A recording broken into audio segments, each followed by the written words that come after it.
Genesis chapter 1. In the beginning, God created the heavens and the earth. The earth was formless and empty, and darkness covered the deep waters, and the Spirit of God was hovering over the surface of the waters.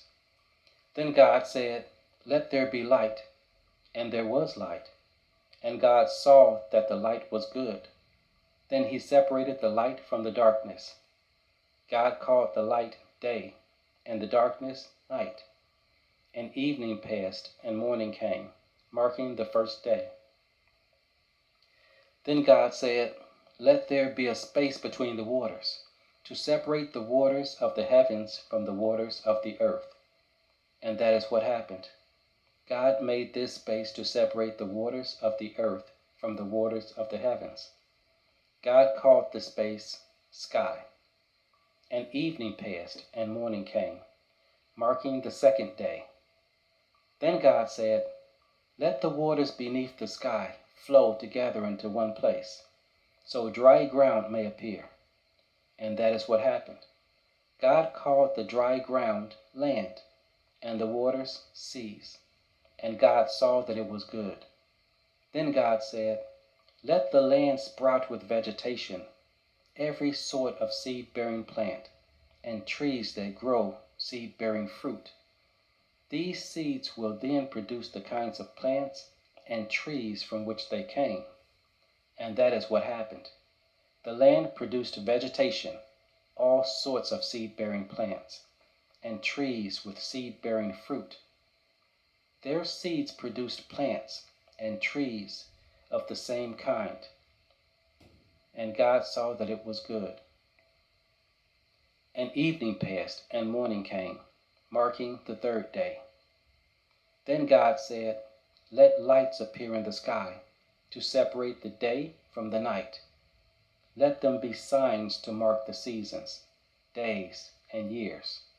Let these lights in the sky shine down on the earth." And that is what happened. God made two great lights, the larger one to govern the day, and the smaller one to govern the night. He also made the stars. God set these lights in the sky to light the earth, to govern the day and night, and to separate the light from the darkness. And God saw that it was good. And evening passed, and morning came, marking the fourth day. Then God said, "Let the water swarm with fish and other life. Let the skies be filled with birds of every kind." So God created great sea creatures, and every living thing that scurries and swarms in the water, and every sort of bird, each producing offspring of the same kind. And God saw that it was good. Then God blessed them, saying, "Be fruitful and multiply. Let the fish fill the seas, and let the birds multiply on the earth." And evening passed, and morning came, marking the fifth day. Then God said, "Let the earth produce every sort of animal, each producing offspring of the same kind, livestock, small animals that scurry along the ground, and wild animals." And that is what happened.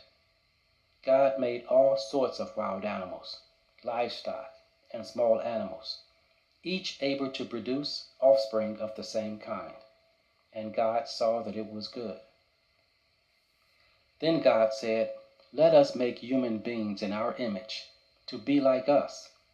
They will reign over the fish in the sea, the birds of the sky, the livestock, all the animals of the earth, and the small animals that scurry along the ground."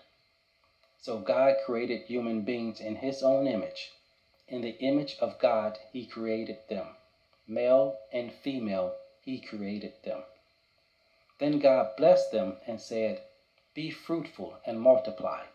Fill the earth and govern it. Reign over the fish in the sea, the birds in the sky, and all the animals that scurry along the ground." Then God said, "Look, I have given you every seed-bearing plant throughout the earth, and all the fruit trees for your food. And I have given every green plant as food for all the wild animals. the birds of the sky, and the small animals that scurry along the ground, everything that has life. And that is what happened. Then God looked over all he had made, and he saw that it was very good. And evening passed, and morning came, marking